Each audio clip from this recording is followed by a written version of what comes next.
is told by Hashem, do not interfere with Yakov. Yakov is ready to go home after 22 years with his wives to Eretz Israel, to the land of Israel.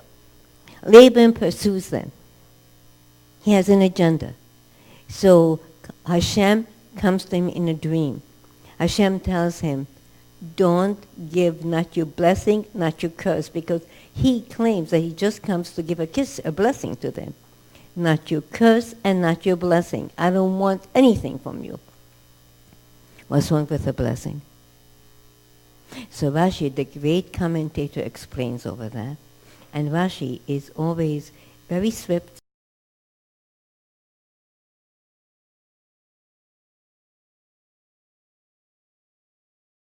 She says, lo midufshoch, lo mikufshoch. Not you stink and not you.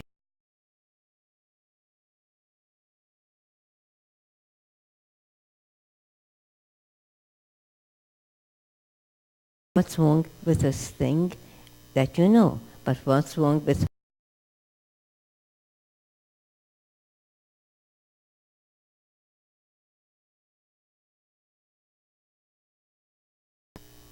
the bee is a porter, a carrier. He gathers the pollen from the flowers. How that's how honey is created. A person who gives a sting, it's very difficult for that person to give honey. Because most of us would say, well, he changed, now it's going to be different. Very difficult. So when a guy goes out with a girl goes out with a guy, and she or he notices something that's not something that they would be happy with. And they come and they say, and this has happened to me, well, what if, we're in love. He promised me he will change. Promised me he will change. Forget it. They may change for a day, even for a few weeks, maybe even a month. It doesn't work. You have to have the same values. You have to have the same principles. You have to have something to connect you that's bigger than what's her size. What does she look like? When you go out with a girl, then you have to say to yourself, what sort of a mother will she be to my children? What sort of a home will she create? And the girl has to say to herself, what are the things that are important to me? To get another piece of jewelry? To go here, to go there? To go to the south of France? To go to Hawaii? Is that what will make my life? What are the values? Ask yourself tonight when you go home, before you go to sleep. What are the principles? What are the values that I live by? What do I believe in? Is there something in your life that you would be ready to sacrifice for? Is there? We live in a world that the only thing that counts is money. But surely there must be something more in your life. But what is it? Do you really have something? Do you? So Laban only had one thing, greed. Now he has to come back. And comes back as who? Bilam.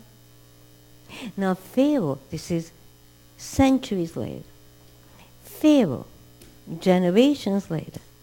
Pharaoh has a cabinet. 3 people. Bilam, Jethro, and Job. So Pharaoh calls in his cabinet, we have to do something about the Jewish problem. They're taking over Egypt.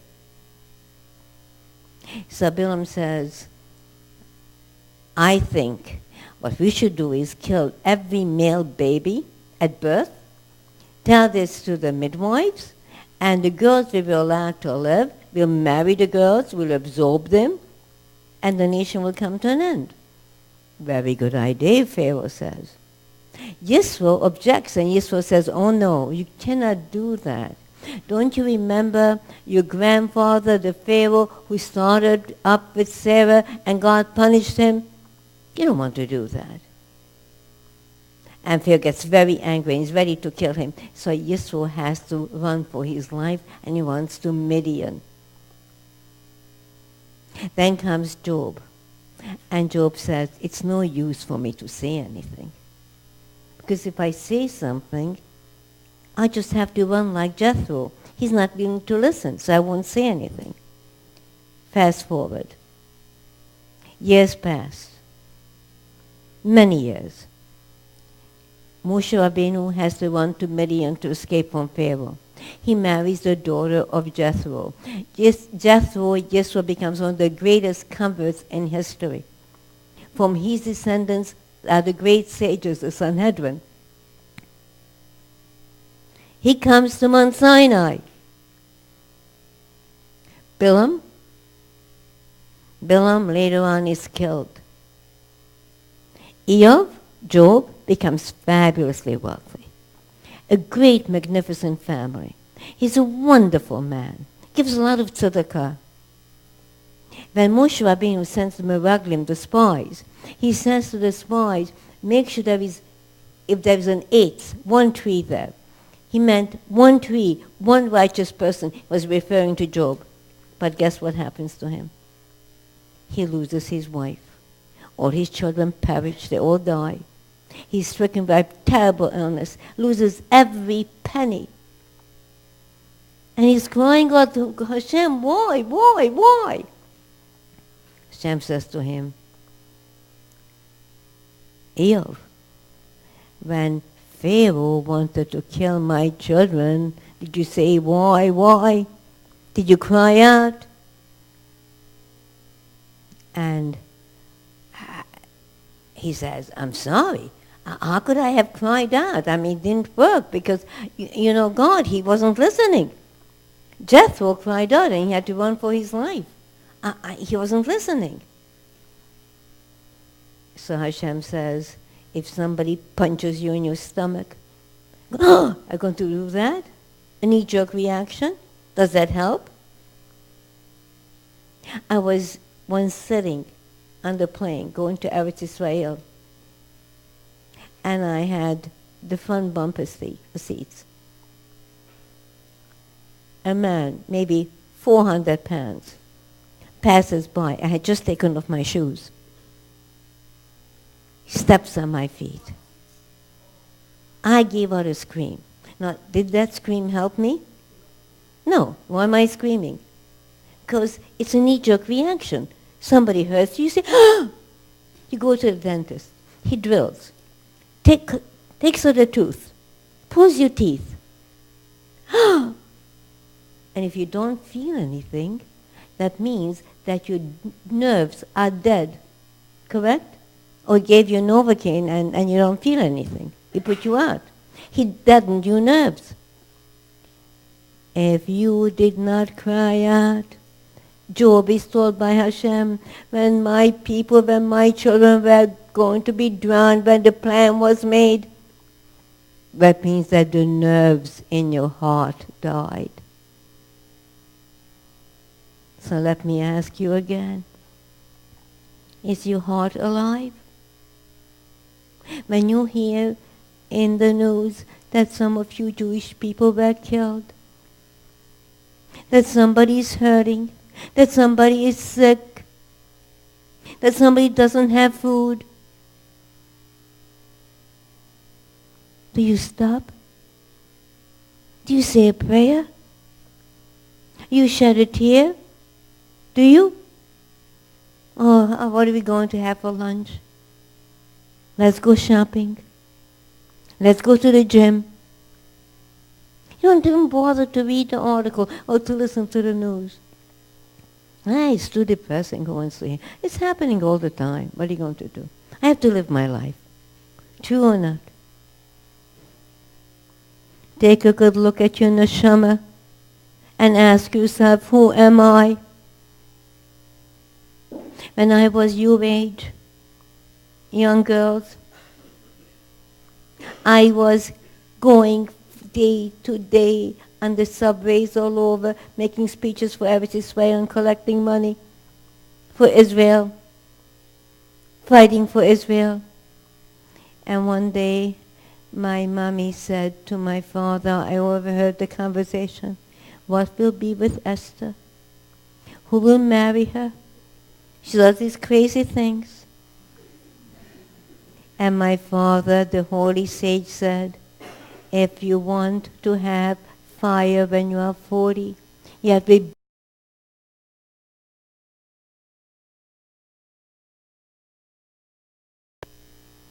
Don't answer me, but ask yourself tonight before you go to sleep. Perhaps that is why you had to come from Panama to this year, so that you should ask that question. When you go home, ask this from your friends as well. What is it in your heart that makes you burn? That makes you fight and passionate? That makes you cry? Do you know how to cry, girls? Does anybody know how to cry here? Do you? Or do you know how to giggle and laugh? I know you all know how to cry for give me a new dress. I need a new car. I need this, I need that. Or even for good health for you or for a member of your family. But do you know how to cry for Am Yisrael? Do you know how to cry for the pain of Hashem, who lost his children? So Hashem says to Job, you don't know how to cry, so now you're crying? Now you're crying?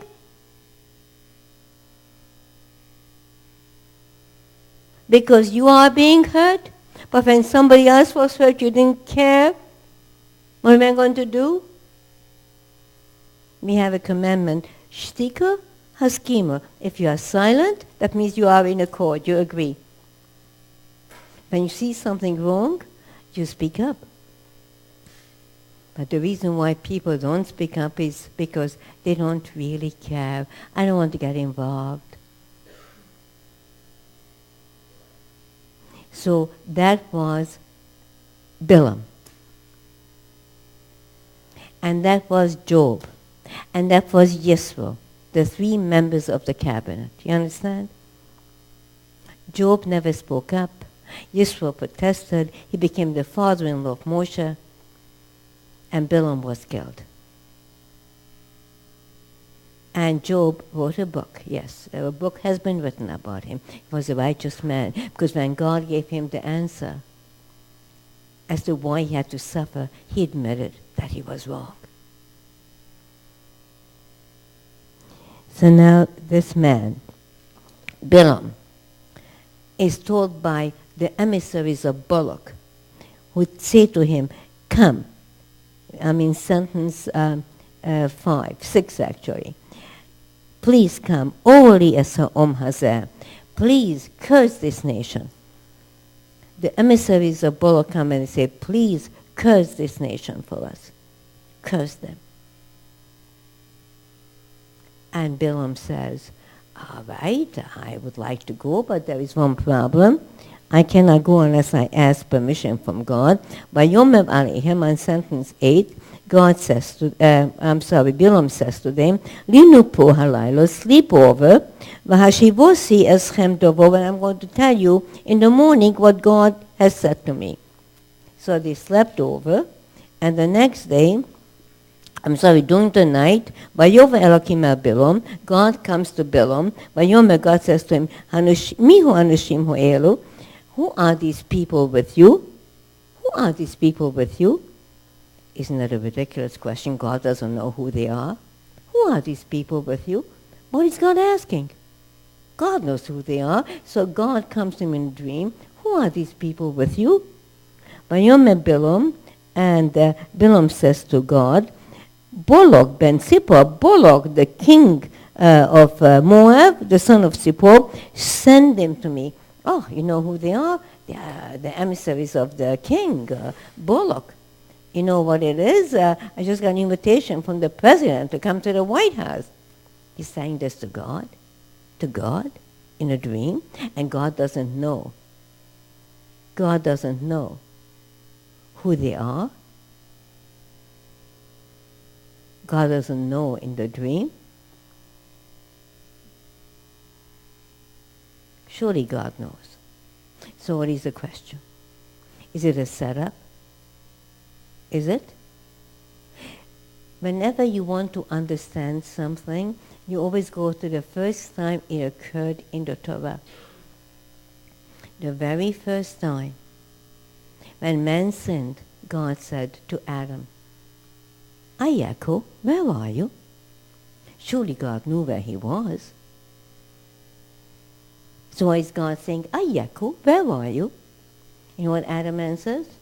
The woman who you gave to be with me, it's your fault, God. She made me eat from it. Hashem says to the woman, and she says, no, not me. Hanochosh, it was the serpent. Then their children, Cain kills his brother Havel. And God says, Havel ochicho, where is your brother Havel? And Cain says, Hashomei ochi, am I my brother's keeper? I'm not responsible. I'm not the babysitter of the world. You're in charge. Do you understand what is happening? God is giving you an opportunity to see what you did. To accept accountability. Look at yourself. Change before it's too late. Say to Hashem, Chotosi, I have sinned. Forgive me, God. I know I did something terrible. Please, please forgive me. Instead, what they do wasn't me. Scapegoating. So whenever you have a challenge in your life, don't say this and that.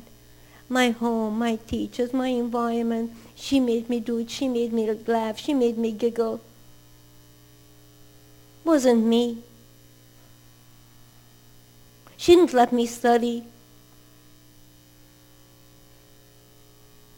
It was my wife, it was my husband. It was my mom, my dad, my school. Wasn't me. It's always you. That you have to accept the responsibility for. It's in your hands. It's in your hands. And once you accept responsibility, you could change. But as long as you're going to blame others, you will never change. So you go not to the therapist. And you're 60 years old already and you're still going to the therapist to try to work out something that happened in your childhood. And you're still blaming. It doesn't work. So we, the Jewish people, what do? On Yom Kippur, what do? We get up and we say, Al Chet. Say, Al Chet, forgive me for the sin. And do we make an excuse? Do we say, Al Chet, forgive me for the sin of not having honored my parents? But my father is a very difficult man. My mother is also very difficult. It's a dysfunctional family. Do we say that? Al Chet, please forgive me for not keeping Shabbat, but Saturday is the day when I like to have fun and I like to have games and I like to go for sports and I like to go shopping. Or I like to keep my job on Saturdays. I get an extra bonus if I go into work. Do we say that? Just say, Al Chet, forgive me. I don't blame anyone. It's me. I have to change. And this is the big undoing of human beings. When you say, it's he, it's he, it's she, it's he, it's always somebody else, it's not me. I didn't do that. That was her responsibility. That was his responsibility, not me.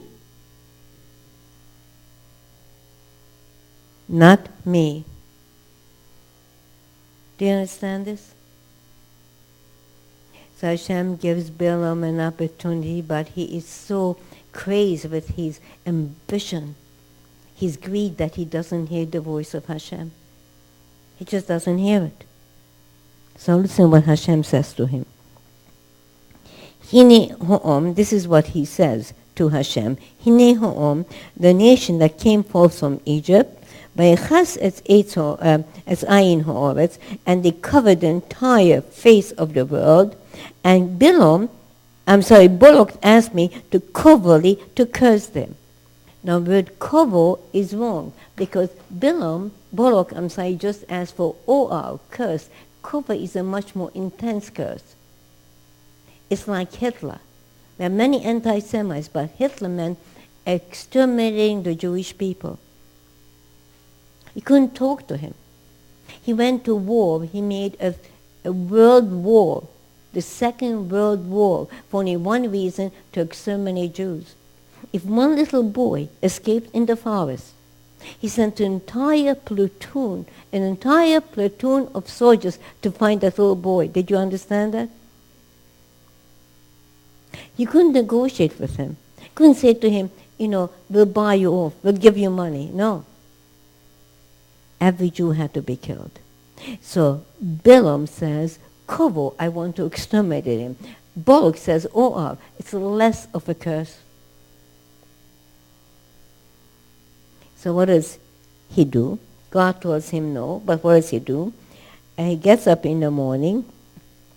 Ayomer Elokim el Bilam. God says to Bilam, Lo selechimuhem, do not go with them. Lo tu'avesohom, do not curse that nation. Ki boruchu, it's a blessed people, you won't succeed.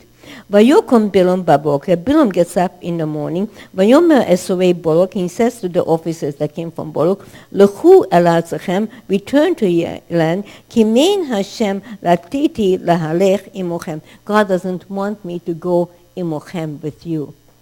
Imochem with you. You have to listen to the silences. God doesn't want me to go with you. But if you would have a more prestigious delegation, somebody who's on a higher level than you, somebody who is in the cabinet and not just emissaries, perhaps I would consider it. Not to go with you, God doesn't want me to go with you, but God can say God is not safe with somebody else. You understand what I'm telling you, children?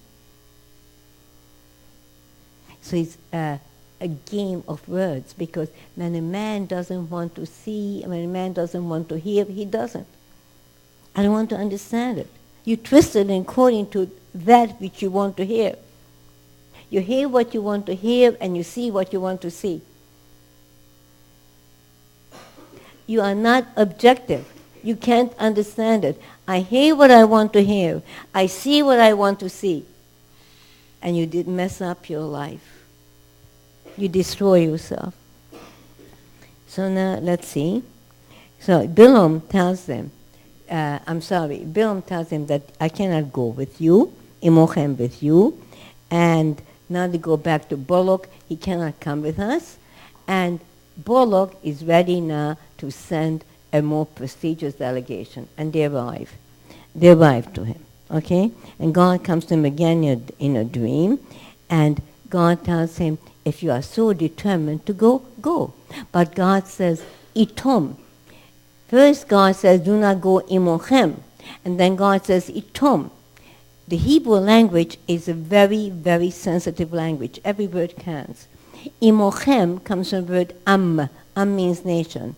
You have a commonality with your nation. You're a citizen of this land. You believe in the flag. You believe in a certain value system. A commonality. Itom, that's osi, me, and him, they. We have nothing in common. I'm sitting on the plane, right? And somebody else is sitting on that plane. We have one airplane that we are sharing, but I have nothing in common with the other passengers. I don't even know who they are. So God says you could go with them, but if that's what you want, but you cannot join forces with them. You cannot think like them. You cannot become like them. Everybody with me? If you are so determined to go, go. But I'm warning you, don't join forces with them. It's like going on a plane, on a train, on a bus. You have no connection with the other people on that. You're just going on the same vehicle. But you do not share a common ideology. That way you could go. So he adds one more thing. He says to them, even if, listen carefully, even if Balak would give me an entire house full of gold and silver, I still cannot do it if God says I cannot. An entire house of gold and silver. Anyone ever talk about money? Did we ever discuss money before? Did they come with a money idea? No. Gold and silver. One house. How about 2 houses of gold and silver? How about 3 houses of gold and silver? Oh, then it's possible. You understand? It has a price. If you're a Jew, you don't have a price. You believe in Hashem. Somebody tells you they should work on Shabbat, they'll give you $1 million for 1 day of working on Shabbat. What will you do? I'm sorry, I can't. You're walking on the street. You are dying. You are so hungry. You say, you are dying of hunger. A crazy expression, but people say that. And there you see a hamburger stand or a hot dog stand. And it smells so good, the hot dogs. You love hot dogs. Maybe I just have 1 hot dog. No. My husband was in the concentration camps as a young man, 6'2" of blessed memory. He never ate non-kosher. He'll be starving, but he won't eat non-kosher. Do you understand this? No price. According to the halakha, to save his life, he could have eaten really. But he just couldn't. When he came out of the camps, he was like a skeleton. Didn't even look alive. You don't have a price. Bilam has a price. Bilam says, for 1 house of gold and silver, no, but maybe for 2. And this is so familiar. Our father Abraham, when our mother Sarah dies, he wants to bury her in Hebron. And he goes to buy Hebron. He didn't have to buy Hebron. He didn't have to buy that plot where the Morat HaMachpelah is, the cave of Machpelah, but he knew that in future generations it might be disputed, so he wanted to pay cash for it. So he speaks to the Hittites. It's not the Muslims. So the Muslims have nothing to do with this. So he speaks to them. These Hittites are already an extinct nation. He says to them, I would like to buy the Morat HaMachpelah, the cave of Machpelah, to bury my wife. And they say to him, oh, you're a brother, you're a prince, we adore you, we love you, respect you. You don't have to pay. And besides, what's 400 pieces of silver, of international currency between us? Besides, what's 400 pieces of silver? You know what that was in those days? Billions of dollars. But you don't have to buy it. We're going to give it to you. But besides, what's 400 pieces of silver? Do you understand this? So Bilam says, 1 house, just 1 house of gold and silver won't make it.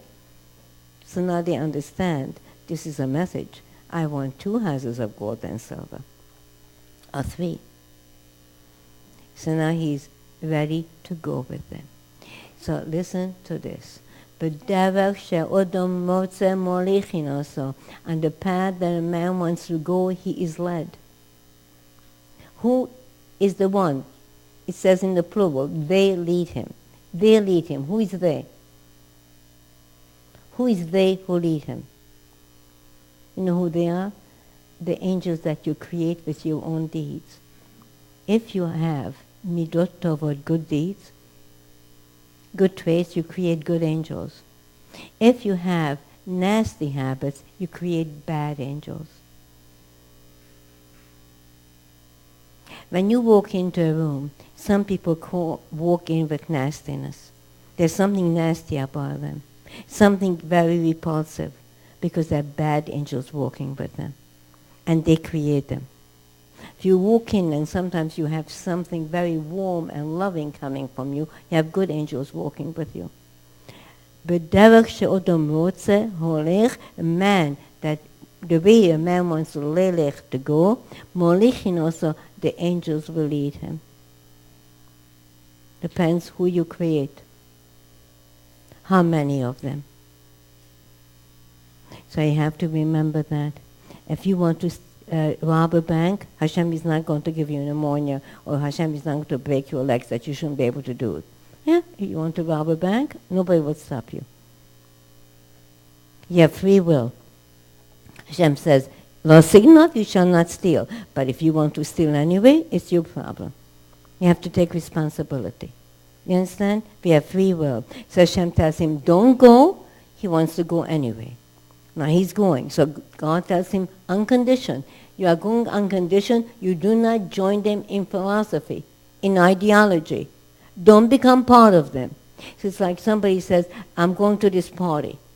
And the mother and the father say, no, I don't want you to go because there's a bad element there. A lot of drugs and alcohol. Oh, Mom, Dad, I won't even touch it. I can go. I'm 16, I can go. I'm 14, I can go. And they go. And the consequences are not good. But they don't want to listen. Same thing happened with Bilam. He's going. But Hashem still has mercy upon him and still trying to help him. So listen to what is happening. Vayokom Bilam baboker. Bilam gets up early in the morning. Vayachavosh es osno, and he harnesses his donkey. Vayilech im sovei mo'ov, and he goes with the Moabites. He goes with them. Im means in ideology. He goes with them in ideology. And he gets up early in the morning to harness his donkey. What is the Torah trying to teach us with that? Hasinu va'ahava, love and hatred, confuse a man and makes him do things that he would not do normally. A man like Bilam would not go into the stable and harness his donkey. But in this case, his sin or his hatred was so much that he couldn't wait to get a boy to bring him his donkey. He had to run in to get the donkey. That's some hatred. Same thing is with love. When Hashem tells our father Abraham, take your son, your only son, Abraham himself takes the donkey. And Yosef HaTzadik, when he's told that his father is coming, he himself goes to get the chariot to greet his father. Because that's love. So if you love somebody, then you are going to be totally open to compromising your covet because you want to do something for them. For example, my husband of blessed memory, we started an Orthodox shul like 50 years ago, 45 years ago, in a neighborhood in Long Island, but there were no Orthodox synagogues. The couples, the young couples there were mostly Reform or conservative, Orthodox shul. To get a minyan on a daily basis, how could you do that? So my husband was determined we should have a minyan every morning. So I would hear him at night on the phone. He would look up to see whose birthday, whose anniversary it was. So get this guy on the phone. Sam, happy birthday. So he says to Sam, Sam, what do you say? Come tomorrow morning. I have you put on tefillin, and it's a very good birthday gift you'll have. I'll give you blessing. I don't know, Rabbi. I don't know. I have to catch the train very early. I don't know. Sam, I'll make good breakfast for you. And my husband, the rabbi, this holy man would make breakfast for all of them every morning. Because he loved God so much and he loved these people so much, he wanted them to daven, to pray. So he made breakfast. But with all that, Sam said, I'm sorry, maybe next time, Rabbi. maybe next year. I have to get early. I have to catch a train early to Long Island Railroad. So guess what? In the morning, my husband tells me he's walking to shul. And who does he see? Sam walking his dog. So my husband came home, he said, it's an opposite world. It's all twisted. When you spell dog, it's D-O-G. Turn it around, it spells G-O-D. People worship their dogs. And they forget God. For God they have no time, but for the dog they do. Do you understand what happened to our generation? Do you understand this? Just think about it. To walk the dog is no problem in the morning. To go to speak to God is a problem. D-O-G or G-O-D. Which one is it? Which one is it? So you understand our priorities, how messed up they are. So if you understand, nothing is too much for you when you love somebody. If you don't understand, everything is too much for you. If you hate somebody, once again, you are going to go to every end to try to destroy that person, even if it means that you have to demean yourself. Hasinu v'ahava, the love and hatred makes a person forget his integrity. For love it's good, but for sinu it's not. So listen to this now. They are going on the road, and God sends an angel to obstruct his way. Malach Hashem, an angel of God. He doesn't see this angel. The chamor, the donkey, sees it, and the donkey stops because he sees the angel in front of him holding a sword. He doesn't see it. The donkey sees it.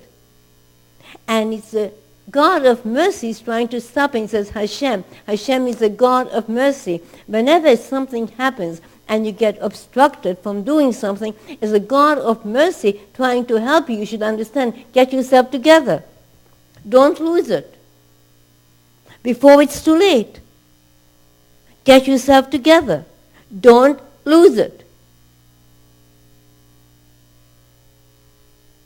But he doesn't want to hear, he doesn't want to see, he doesn't want to understand. So what happens? He starts hitting the donkey. Can you understand this, that a donkey sees and a man doesn't? Can that be? How come he didn't see it and the donkey saw it? Because your mind is all messed up. Donkey looks and that's it. Your mind is all messed up and you see only what you want to see. You hear only what you want to hear. If you make up your mind, you don't want to hear it, you won't hear it. If you make up your mind, don't want to see it, you won't see it. Either you open your heart and your mind to Hashem's messages, or you lock it and you say, I will do what I want to do. Hashem sends you messages, you don't get it. So the donkey sees, and the donkey stops. And he gets very angry at the donkey. I'm just saying this fast for you because I'm not stopping to read. He starts hitting the donkey. And then Hashem makes a big miracle, unheard of. It was a one and only time to make him stop. The donkey starts to speak. And the donkey says to him, why did you hit me? Shalosh regolim, these 3 times. The donkey is speaking. Should you be in shock? Should you say that? Your donkey is speaking. But you know what Bilam does? He's just so full of hatred that he just wants to move ahead. He starts a conversation with the donkey. You understand how perverted a man could be? Because if you want to do something and it's evil, you don't want anybody to stop you. Hashem in his mercy sends an angel to stop you. the angel is someone who gives you obstruction on the way. Don't go. You can't go, no, but you push. Hashem is trying to help you. And you don't get it. So he starts a conversation with the donkey, and the donkey says to him, Shalosh Regolim, why'd you hit me these 3 times? But Shalosh Regolim is such an unusual word to say, Shalosh Po'omim, 3 times. Regolim, Shalosh Regolim, you know what that is? The 3 pilgrim holidays. Pesach, Shavuos, and Sukkot. Shalosh Regolim is the 3 pilgrim holidays. And all the Jews would come to Yerushalayim in ancient times. Pesach, Shavuos, and Sukkot. And it comes from the regel, feet, because they would go by foot. And it comes from the word ragil. Ragil means common. They're used to it. Zeragil, that's normal. It was normal for them to go by foot.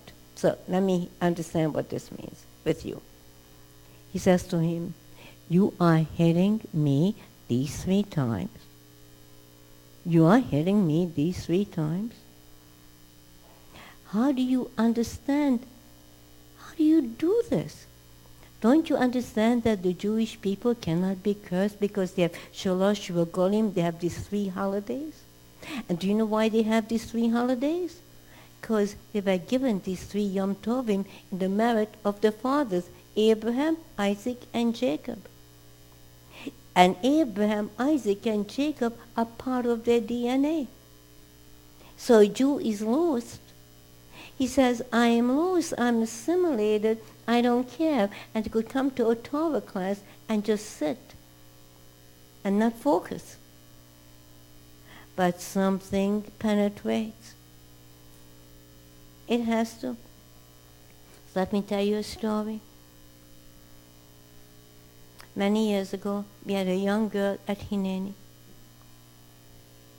And she never came to classes. But she met my husband a few times and met me a few times. Now she got engaged. She wants to get married. And she wants to get married in a place that does not allow a kosher caterer to come in. But she wants the rabbi to perform, my husband to perform the ceremony. So we explained to her that we cannot go, we cannot attend if it's not kosher.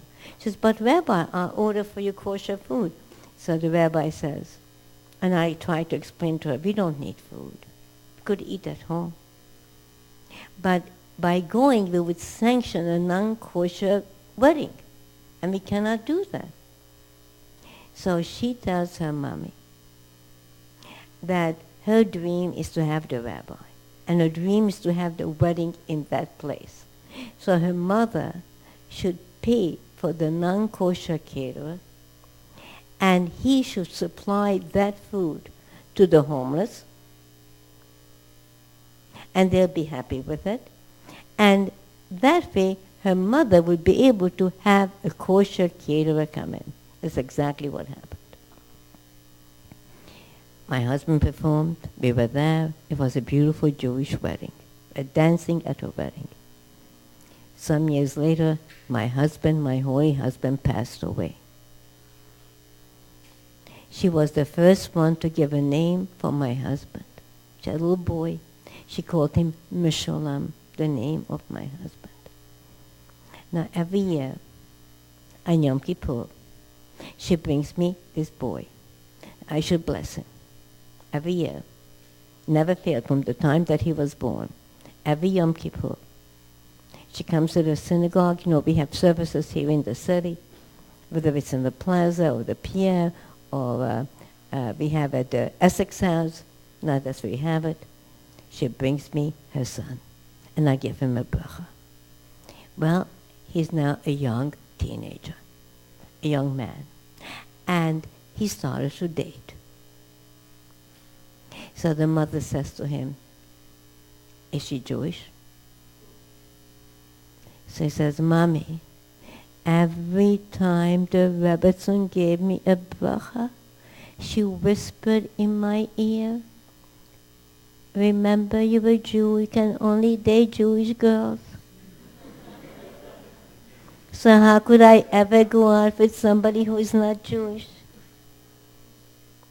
This is what the donkey meant to say to him. Shalosh Regoim, this is a nation that has the pilgrim holidays in them. Abraham, Isaac, and Jacob are in their hearts. No Jew is ever lost. You think you would curse them? You cannot curse them. They will always come back to Hashem. Every Jew has this ability to come back to Hashem. So I'm going to skip now and we'll conclude the class very quickly. Listen very carefully because this will be very important in your lives. Now he comes, Bilam, to curse the Jewish people. God does not allow him to curse. So he blesses them. Those blessings are with us to this very day. One of the blessings that he pronounced is, Hein am levodod yishkan ubegoyim lo yitchashev. These blessings that he had to give, that God put on his lips, he wanted to say just the opposite as a curse. So you understand what he wanted to use as a curse. Now listen carefully because this is a little bit complicated. Hein am. They are a nation. The word hein in Hebrew is feminine, they. In Hebrew, everything is either masculine or feminine. So hein is a feminine they. In masculine would be him with an M. Hein is a feminine he, okay? So they, feminine. Nation is masculine. Grammatically, it's incorrect. You cannot say they, feminine, and nation, masculine. Everybody understands what I'm saying? Now, this is one part that's complicated. The other complication is, why did Hashem make this statement when it just doesn't make sense grammatically? What's the purpose? In Hebrew, we have gematria. Gematria means that every letter in the Hebrew alphabet has a numerical value. You don't have this in any other language. So Aleph is not just A, but it's 1. Base is not just B, but it's 2, and so forth. Hin, in feminine, is 55. In order to make a decimal, there's only one number that makes a decimal if you connect it with the other half. 5 and 5 is 10. 3 and 7 are not the same numbers. That's 10. Or 6 and 4, 10. They're not the same numbers. But 5 and 5 makes a decimal. 5 and 5. Everybody with me? 50 and 50, 100. Cannot do this with any other number. Just with the 5s. Any other number, you have to mix numbers. 9 and 1. Okay? 7 and 3. 5 and 5 is the only number that mixes with each other, and they're the same, and they come up as a decimal. A 5 remains a 5. When you mix it with another 5. What does that mean? They're a nation that must dwell alone. You must mix with only your own kind. You cannot marry someone else. You cannot leave. When you are going to be together, you're going to be together as one, 5 and 5. Then you, the Jewish people, will survive. But going you will not be lost amongst the nations. You will not be lost. And Hain means something else, also female. It all depends on the women. Will you establish a Jewish home for your children? That you should know what Torah means? Now you girls are here from Panama. What kind of a home will you establish for your families one day? Ask yourselves, will you have Torah to teach them? Do you have Torah in your hearts to teach them? Do you know what to transmit to them? Never mind teach them how to ride a bike, or how to dress, or how to take ballet or singing lessons or music lessons or sports. We know how to teach them Torah. Hey, Amlavod Yishkan, they are a nation that is destined to dwell alone. It all depends upon Hain, the women. 5 and 5, make sure you stay with your own kind. And then you will not be lost amongst the nations. But Bilam wanted, it's just the opposite. They should assimilate, they should be lost. So you shouldn't have any Jewish grandchildren. When I broke my hip, I was in San Diego. In a hospital, I met there a Jewish doctor. And I said to him, you could become the head of this hospital. You could become chief. But ask yourself, will I have Jewish grandchildren raising them over here? Will they marry Jewishly?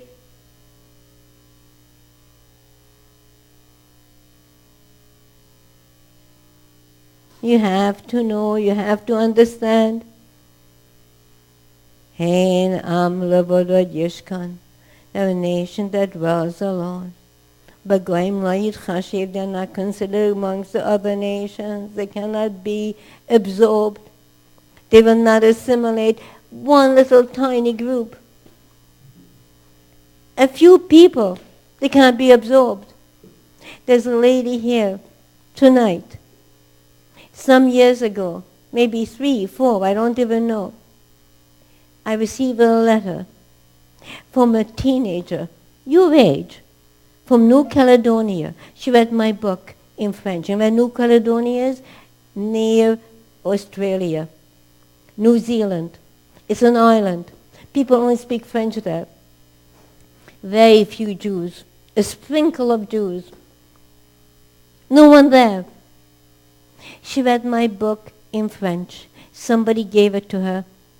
I think her grandmother sent it to her from Israel or something. I don't remember who. It changed her life. She said, I have to study Torah. So she writes to me a letter. She would like to come during her summer vacation from school to New York. Could she study Torah with me? 15 years old. So I thought, it's a joke. I mean, she's going to come 15 from New Caledonia. You know what a ticket costs? $10,000. It's a big trip. Her parents will let her. One day I'm teaching, and comes a young girl, Madame Rebbetzin, French accent. I say, yes. And she introduces herself. She came all by herself. Can you imagine all by yourself to look for the street, to look for this place? 15 years old. And she says, I want to study Torah. Comes alone at night, finds the place. Do you understand this? So there's a lady here. I'll tell you her name, Chayla. You meet her afterwards. I say to her, Chayla, could you take her home with you? Could you be her American mother? And she said, of course, Rebbetzin, it's my honor. To make a long story short, we got her into Beit Yakov, a yeshiva. And today she's studying in seminary in Yerushalayim, in Israel. And her entire family became Shomei Shabbat, and they all moved to Israel. Do you understand this? Do you understand this? A little spark of a Jew. Say, I'm lost. No Jew is ever lost. So that's why the donkey struck 3 times. You think you could defeat this nation? Abraham, Isaac, and Jacob. Hanan Levodot Yishkan, they are a nation that dwells alone. Never forget that. And finally, and with this I'll let you go, it says, Ma tov uholechu Yakov. That's another blessing he gives, which he meant as a curse. When you get married and you go under the chuppah, then the prayer is, Ma tovu oholechu Yakov. How beautiful are your tents, O Israel. Mishkonecha Yisrael, your dwelling places, O Israel. You have to understand this. Ohel, Ma tovu oholechu, is not how beautiful. Tov means good. There's a difference between beautiful and good. Something could be beautiful and not good. That's why in Rosh Hashanah we say, have a good New Year, Shana Tovo, not a happy one. Happy things could not necessarily be good. They could be very, very not good. I want to say bad, but not good. Okay? It could be very, very detrimental. Oh, I'm happy doing this. You could be happy taking drugs. You could be happy doing a lot of things. Doesn't mean anything. Good. How good are your tents, O Israel? The word ohel is always a word, a code word for, it's always a code word for Torah study, for yeshiva, for Torah study. Always a code word. How beautiful are you, Torah, yeshivas, the places where you study Torah, O Israel. How beautiful are your synagogues, your yeshivas, O Israel. He wanted first and foremost to destroy the Torah, to destroy the yeshivas, to destroy the academies. And said, Mishkaneh Sacha Yisrael, how beautiful, how good are your tabernacles, your synagogues, your homes, because once the Beit HaMikdash was destroyed, the Holy Temple was destroyed, every Jewish home becomes a tabernacle. You're going to get married? Or are you married already? Is your home a tabernacle? Can you do that? Of course you can. The ark is no longer here. We don't have the holy ark. Make a beautiful bookcase with our holy books. Every Jewish home should have that. Art, this, that, ridiculous. Make a beautiful bookcase with the holy books of our people. Your table is the altar. The altar is no longer here, but your table is the altar. You know how you could make your table an altar? Always discuss words of Torah at your table when you sit down to eat. You have a wonderful book that is available for you here tonight. Torah for your table.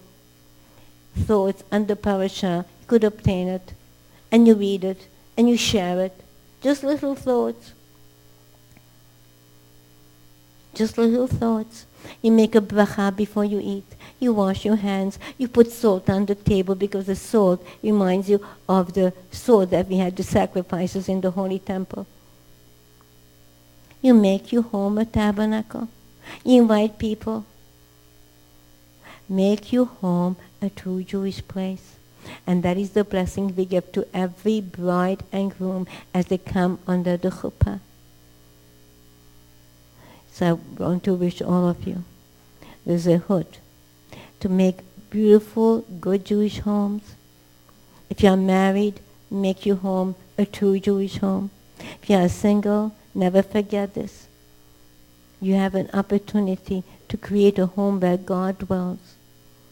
Or God forbid, to create a place where the Spirit of God doesn't exist. It's all in your hands. It's a choice. That is the choice. That is what you learn from this parasha. And remember, I'm whispering into the ears of every Jewish person. Don't forget who you are. Keep your people alive. So have a good Shabbos. And in the lobby, we have delicious challah for everyone in memory of Chaya Golda Fegerbas Yitzchok, which Chayla will give out. And those of you who have appointments to see me, please see Chayla. She's going to be in the lobby, and she'll arrange it for you. Those of you who have appointments, if you don't have an appointment, you will have to wait till the following week, okay? Or whenever you have an appointment. And we have delicious refreshments for you. The gentlemen, please stay here for Ma'ariv services. And Hashem should be with all of you, and have a beautiful Shabbos. Take care.